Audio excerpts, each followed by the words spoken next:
Hey,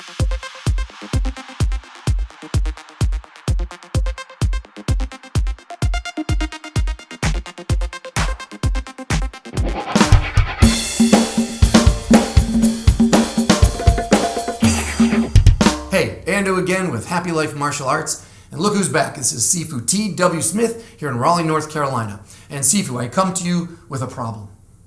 I made a video about solo training on your own in the martial arts. And I made a quick reference in there to training with a bow staff.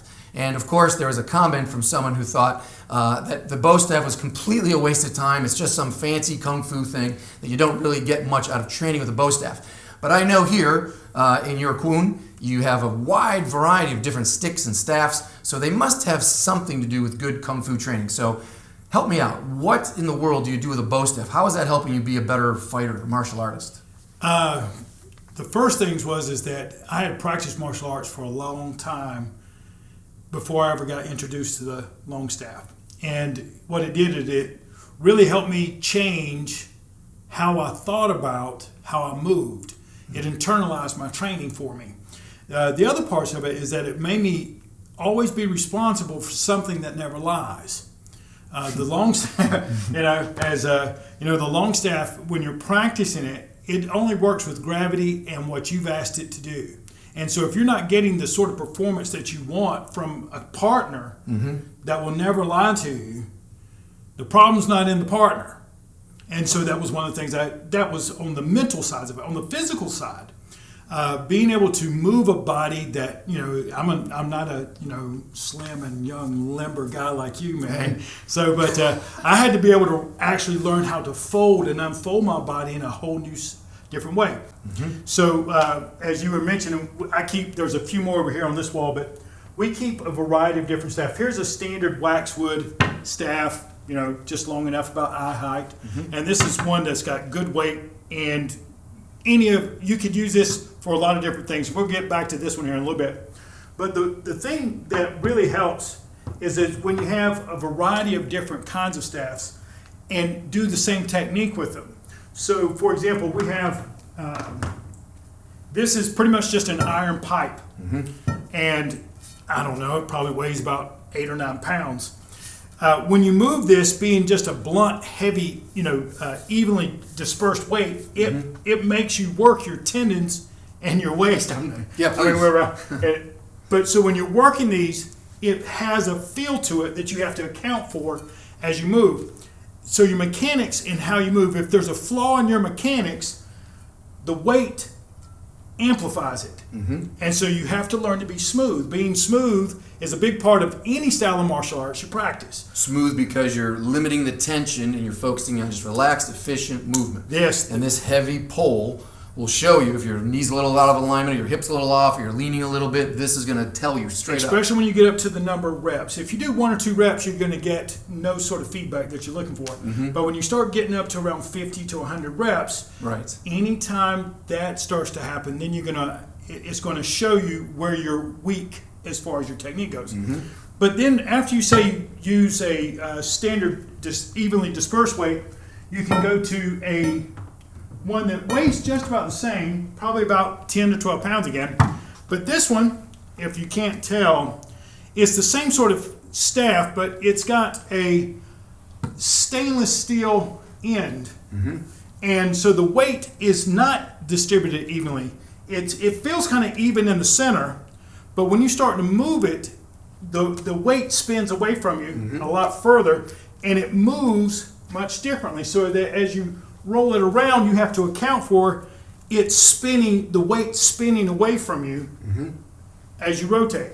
Much like a person might be pulling away from you if you've got grab on them, they're trying to get away, and you're able to follow that energy out. Yes, because as it spins away, you have to adapt your mechanics to what it is, and the faster you go, the further it spins away from you. Right. Then you have this other one, which was actually one of the more interesting.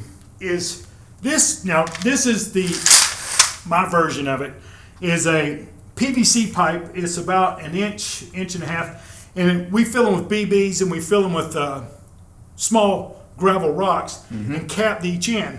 So what this does is that the weight shift, and you can hear it probably, as I move, now every time I move, the weight shifts, and I have to account for that in my mechanics. And so the conditioning, and say one simple technique that we call a folding technique, a Shaolin fold, where you take through and over, we'd have this swimming feel. For example, if I'm feeling pushing and pulling, I'm just going to roll through and pull it right back over, just like we had done there. So it just rolls back in here. And if you notice that my technique did not change from what I was just doing with the staff. I just rolled one side, and my hips, if I allow my body to move with it,